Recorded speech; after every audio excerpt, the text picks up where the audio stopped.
Thank you. Would like to take this opportunity to thank the leaders of political parties who are represented in our parliament for coming through on a Sunday to give their own thoughts and express their own views on the challenge that is facing the country right now. This is a continuation of the consultative process that we had in Cape Town, and some of the leaders had not at the time had an opportunity to speak and to express themselves. And this being a national challenge, it's important that all political parties should be seen to be working in unison together in ensuring that we address this challenge collectively as a nation. And this has then given rise to this opportunity. And after they have spoken, we will also have an opportunity to get business leaders who we have also been meeting to also put their thoughts and their views across. We are fortunate as a nation that we've got a lot of people who mean well for the people of our country and our country indeed at this trying and challenging time, who want to put forward views and thoughts and also the support that they would like to give to the government as the government is leading this very, very difficult process of making sure that we safeguard the lives of our people from coronavirus spreading throughout the country. So I give the opportunity to Ntateli Kota, who's standing right in front of next to me. Fellow South Africans, this is the time for patriotism. And patriotism is about the love of your country, the love of your people. Whether they vote for you or not vote for you is irrelevant. We want the people of our country to survive. And we really want to add our voice to what the President announced on Tuesday. It was a decision that everything having been considered, the President had the mandate and support from all of us to say he must say the things he said. You can see when you look on Sky, CNN, you look at other countries, you can see united action by the peoples of different countries. And we just want to add our voice. Let us carefully consider what the President has said, and let's every one of us try to the best of our ability to implement in keeping with those directions. Thank you. Thank you very much. Inko Subtelezi from the IFP. Thank you very much. We, as the IFP, do support our President for the strong leadership that he has provided in this matter, together with the Minister of Health. And we appeal to all people of South Africa not to panic, because our government has all systems in place to make sure that we respond positively to this pandemic. And our plea is to every South African to cooperate and do everything that the President has said that we must do. And also I'd like to appeal to every citizen of this country, those who have domestic workers, to adopt families of those workers and make sure that they've got sanitizers, they've got gloves, they've got masks. That is our contribution, our very small way to make sure that together we fight this pandemic. And I want to conclude by saluting our women in white, our doctors, our nurses, healthcare workers, those who have put themselves at the forefront of this war to protect the citizens of this country. We are together in this. It's a time for us to unite as a country. God bless Africa. Thank you very much. NFP, Honorable Sheikh Imam. Thank you very much. On behalf of the National Freedom Party, let me start off by congratulating government in the initiative that they have put together. Yes, indeed, we have serious challenges in the company and various challenges.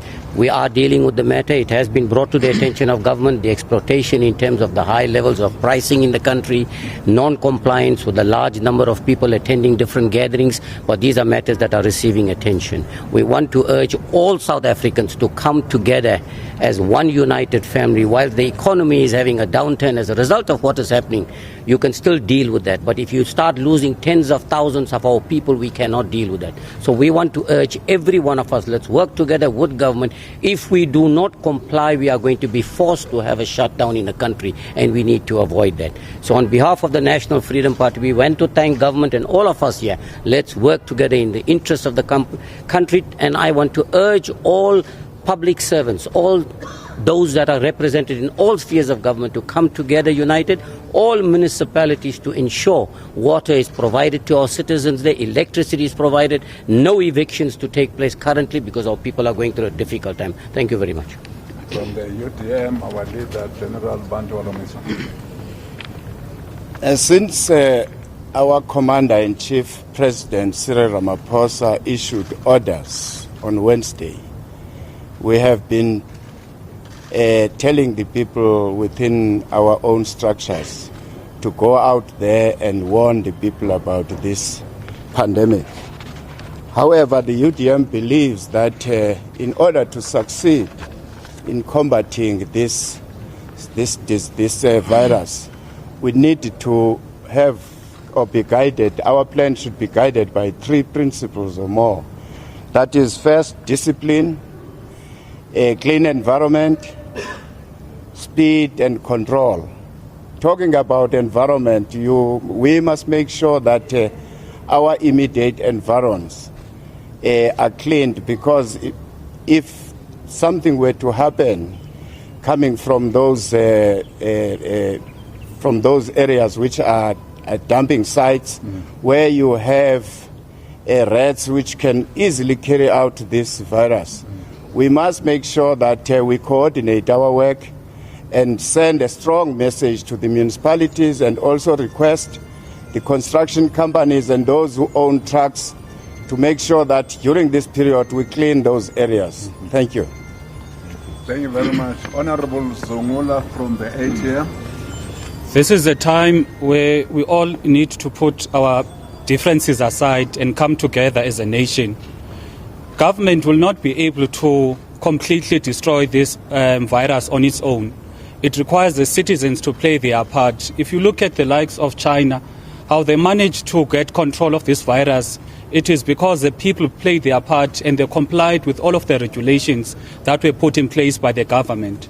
So I want to appeal to all of the citizens to listen to all of the regulations as communicated by the government timeously. Because if the people do not act, if the people do not comply, then we are not going to win this battle. The likes of Italy, they are having a lot of people that are currently passing away because initially they undermined or they took for granted the dangers of this virus. Let us not make that mistake as South Africans. Also, I want to appeal to the business community, the private sector, to also come on board, because we've seen other countries whereby the banks have reduced the interest rates, they've made payment holidays. So we're appealing to the private sector as well to also come on board, because this virus will be able to defeat it if all of the sectors in our society are coming together, from the religious community, traditional community, civic society, private sector, all of the communities in our country. And lastly, I want to appreciate the role that has been played by the religious community by adjusting to their manners of operation due to the instruction of the president. I want to encourage the religious community to further pray for the country and make sure that they educate the people about this virus, to make sure that all of the citizens are well aware of the dangers of this virus. uThixo anigcine, anikhusele, anilondoloze. Thank you. Thank you very much. Our last speaker and member of parliament is the leader of Al-Jama, Mr. Hendricks, Honorable Hendricks. Bismillah ar-Rahman ar-Rahim. Mr. President, we are very proud of the swift action that you executed. The Al-Jama party supports all your measures, and we are ready to support the Commander-in-Chief, because the pandemic that we have, we consider to be worse than a war situation. The pandemic has highlighted the inequalities in our health system, and so the NHI should be brought closer. Also, the infrastructure, especially in the rural areas, we know is hampering you from declaring a lockdown, but we hope that you will have the wisdom of Solomon and give more leadership to the country. Allah knows best. Thank you very much. Thank you, colleagues. Thank you very much for coming on a Sunday to give your support to the president and the government. We are now calling another group. We have just had another meeting. Thank you very much, colleague. Thank you very much. Thank you. We are now calling another group. We have just had a meeting with business, as we have heard from the President. We will now have Minister Patel speaking to us on that meeting, and thereafter we will have business also responding. The President will remain here. The President won't say much because he has a lot on his plate for tonight. So he won't say much now. Minister Patel. Well, first, thank you very much, colleague, and good afternoon to members of the media, Mr. President. We convened a meeting today that the President chaired. It was held with a group of representatives from various business organizations like BUSA, the BBC, BLSA, the Banking Association, the major insurance companies. And it was to consolidate a single approach to the economy, to ensure that we look after the vulnerable, to ensure that we take into account the needs of consumers and of our people. And what the meeting focused on is we gave a report on the work that government is doing, work that we're doing in monitoring the impact of the global slowdown on our own economy because we sell goods to other parts of the world. We shared with the business community also the work that we're doing to ensure that there's basic stocks of health products in South Africa, that there are food and other stocks available to our people. We provided information on competition exemptions and price regulations that have been published in the last number of days. We also talked about what we can do to support vulnerable enterprises, particularly small businesses, and reach out to workers that are affected by this. I think what came out of the meeting was excellent ideas, lots of proposals and thoughts that were given, which will now be fed into the Command Council that the President will chair this afternoon. And following all of that, the President will, of course, having reflected on all of this, provide a message to the nation in due course later. So really what the meeting did was it showed enormous convergence of thinking and a real commitment to working together, a belief by the business community and government that we can see our way through, that the difficult times we live through, we can in fact do what is right for our people. And we have got pledges here of support, of collaboration, of cooperation, and that really was what we dealt with. Of course, a lot of the detail, His Excellency the President will be communicating later, and I think the media will understand that these would have covered issues relating to the labour market, to different sectors, and so on. So I wonder if we could perhaps just give an opportunity for some of the business people also. Definitely. Thank you, Minister Patel. The first representative of business will be Mr. Zungu. Thank you. The Black Business Council, which was part of this very august meeting, fully appreciates the role that the President and his executive have played in giving confidence to the nation and in dealing with very critical issues. There is no doubt in our minds that the sacrifices that businesses as a whole are making, are continuing to make, and will be expected to make are fully appreciated by the powers that be. And so as business, we have given a commitment to work with, not only with government, but also with other social partners in making sure that priority number one, we flatten the curve. We're faced with an unprecedented scourge. Let's flatten the curve. Let's honor the social distance protocols. And beyond that, we'll be working together to ameliorate the hazards and the hardships that ordinary working people and ordinary South Africans are experiencing right now. Thank you. Thank you, Mr. Zungu. The next business rep is Mr. Kingston. Thank you, and thank you, President. We had a very constructive meeting this morning where we shared the work that Business Unity South Africa and all businesses, including BBC, business formations, individual businesses, are doing. We have created an integrated approach. We have offered our support to the President and his executive to work collaboratively with them. We've mobilized very significant resources to look in particular at the impact on healthcare, the labour market and obviously economic interventions in the immediate short term, in the medium term and over time, because we recognise that this is going to be with us not just for the next few months, but the ravages of coronavirus is going to be with this country for a long time to come. Therefore, to prepare ourselves not only for the immediate future, but for key interventions taking place thereafter. And we have committed ourselves to working, as I said, on an aligned basis on all key aspects of the economy, particularly mindful of the high levels of unemployment, the need to address SMMEs and township economies, critical supply chains and other such interventions so we can ward off the worst aspects on the economy currently. Thank you very much, Minister. Thank you, Mr. Kingston. The last speaker from business is Mr. Wainwright. Thank you.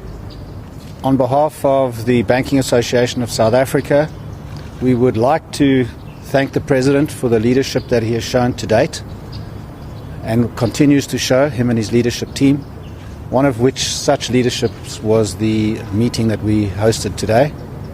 I think as South Africans, in a time like this, we can be extremely proud and confident in our banking and financial services sector, which is globally recognized around the world for its strength. Our members and the industry is very well positioned to collaborate with businesses, our clients, with governments, with our regulators in helping the nation deal with this crisis that we're facing. We have to date already been working extensively through the various ministries and the regulatory bodies to ensure that we play our role, and it is a critical and significant role that we will play as not just banks but as financial services companies to help our customers and broader society in South Africa in dealing with this crisis. I can assure you we are very well positioned to do this. We are working tirelessly, our members are working tirelessly together with our regulators and the various ministries to ensure that we achieve this.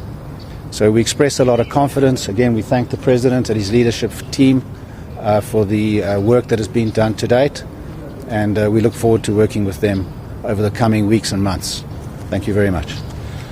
Thank you, colleagues. That was the last representative of business. As you know, we are now going to a meeting of the National Command Council led by the President. You will also know that after that meeting, sometime in the evening, the President will speak to the nation. We will let you know at what time. But again, a reminder to the media, because you will not have an opportunity to ask the President questions. You will ask us questions tomorrow. Tomorrow at DERCO, many ministers will be gathered there to further elaborate and take questions on what the President would have said to the nation tonight. Thank you very much. Thank you. Thank you. Thank you. Wonderful. Wonderful.